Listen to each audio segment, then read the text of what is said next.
Druhý bod pre Taniokovú. Veľká radosť v japonskom tábore, pretože z hľadiska Japonska je toto stretnutie nesmierne dôležité. Ak by ho Tanioková dotiahla do víťazného konca, Ishikawová by v súboji s Guovou mohla vlastne všetko ukončiť. Samozrejme mohla, ale ťažko povedať, ako si jedna druhé sedia, myslím, hrácky.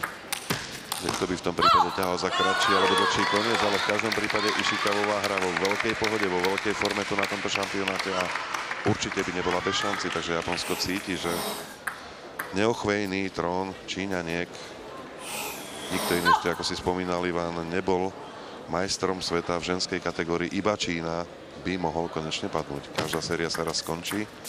Prečo práve dnes nie? 2-2. Ale bude to ešte dlhý boj do tej 11. loptičky. 7 svetových šampionátov bolo doteraz, priatelia, 7-krát majstri sveta v súťaži junioriek, družstvo Číny. No, keď už sme pri tom súťaži chlapcov, jediný raz narušili hegemóniu Číňanov práve Japonci, bolo to v roku 2005 v Linci.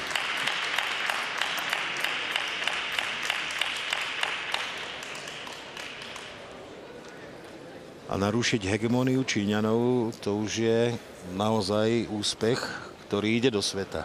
Dokonca na poslednom šampionáte v Kolumbii, v Cartagena de Indias, 7 titulov v 7 disciplínach išlo do Číny. Ale na to sme zvedaví aj v seniorskej kategórii na svetových šampionátoch v prípade Číny.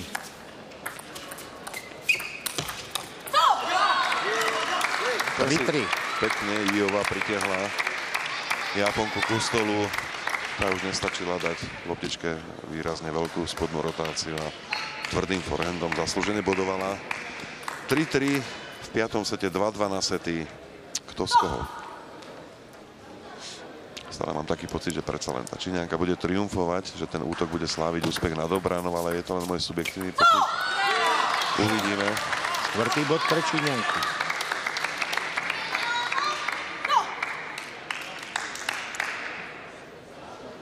Obidve dievčatá si zaslúžia absolutórium v tomto stretnutí. 4-4. A dokonale ovládajú štýl, ktorým hrávajú stolný tenis, takže vidíme naozaj nielen súboj krajín, ale aj súboj štýlov na tomto fóre už tak malo vídanom. Útok versus obrana.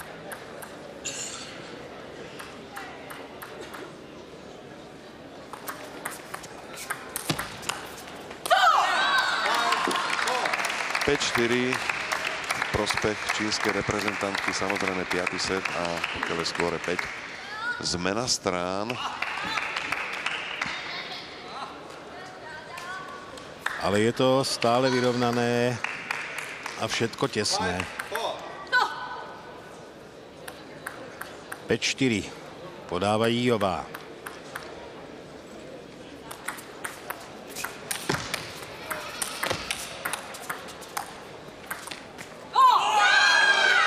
Klobúk dole, čo teraz vychytala, je Japonka Tanioková. Tam bolo všetko, tam bol čop, tam bol náraz, tam bol krásny kontratopsín zozadu. Skvelá propagácia, demonštrácia stolného tenisu. 5-5 a všetko je stále otvorené.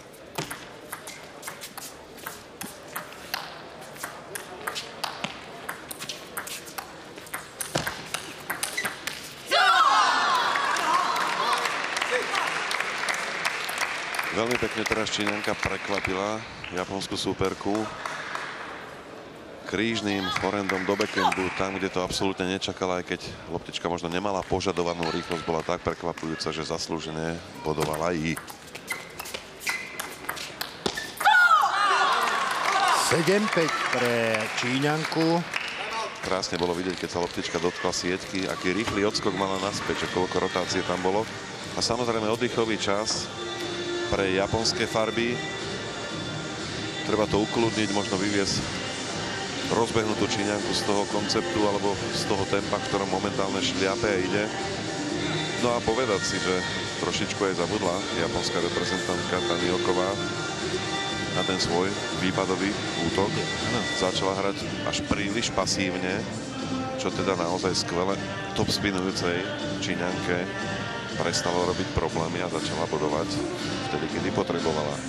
No, zdá sa, že cesta Taniokovej k víťazstvu v tomto 5. sete i v celom stretnutí naozaj vedie vráteniu sa k tej odvážnejšej hre. Musí zariskovať, občas prekvapiť, vyviesť. Nesmie si nechať nanútiť kompletne jej hru. Musí sa báť útočiaca hráčka, dať jej niektoré lopty, či už na front alebo na backhand. Musí hrať na hranici rizika. A vtedy obranárka boduje, alebo obranár všeobecne.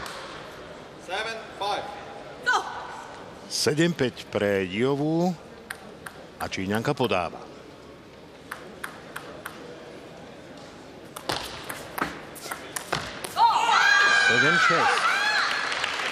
Trošku to bolo mladé nepochopené, pretože stolní tenisti vedia, že pokiaľ sa trávou hra tesne nad stolom do loptičky, ktorá nemá rotáciu alebo falš, nedá sa dať spodná rotácia s trávou. To znamená, že príliš do toho silno išla, tam stačilo oveľa ľahšie alebo viac sklopiť raketu a loptička by bola na stole. Možno ešte stále v hre teraz. 7-7. Dozadu to už je iné kafe. Do rotovanej lopty s tou trávou sa dá perfektný čopec, ale pri stole do narazenej lopty určite nie, a tak automaticky oddychový čas pre čínske farby. Tento raz na druhej strane. Už musia byť oddychnuté v tomto sete dvakrát po sebe. Ale láme sa chlieb.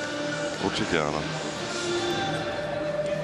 Pretože v tom ďalšom stretnutí, v tej ďalšej dvojhre už môže byť pre tú krajinu, ktorá vyhrá v tomto stretnutí, rozhodujúci už môže byť tretí bod.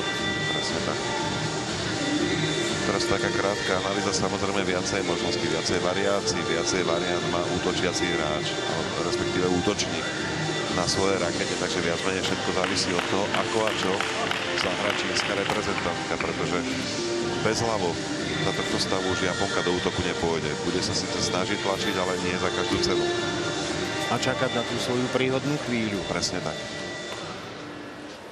Prípadne uvidíme, možno nás niečím prekvapí a niečo vymyslí Tanioková. Nebolo by to prvýkrát v tomto zápase.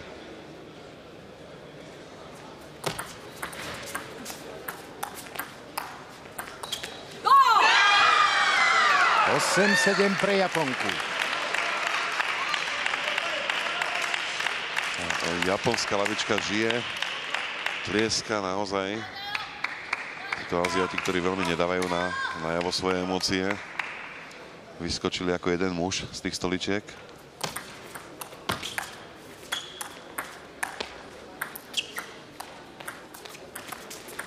Číňanka sa bojí.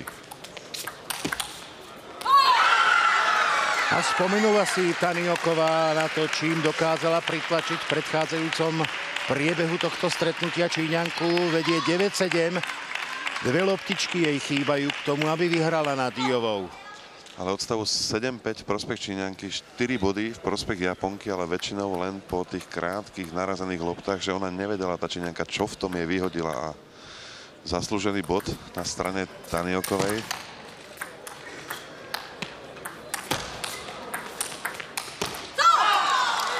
Ona sa snažila v podstate kontrovať hre Diovej, ale nevyšlo jej to. Ale keby to zahrala Tanioková, tak ako hovorím, klobúk dole, pretože tam opäť bolo všetko, kontra, top spin, nádherné čopy. 8-9. Z pohľadu podávajúcej Diovej. Tak trošku nervy samozrejme pracujú. 9-9.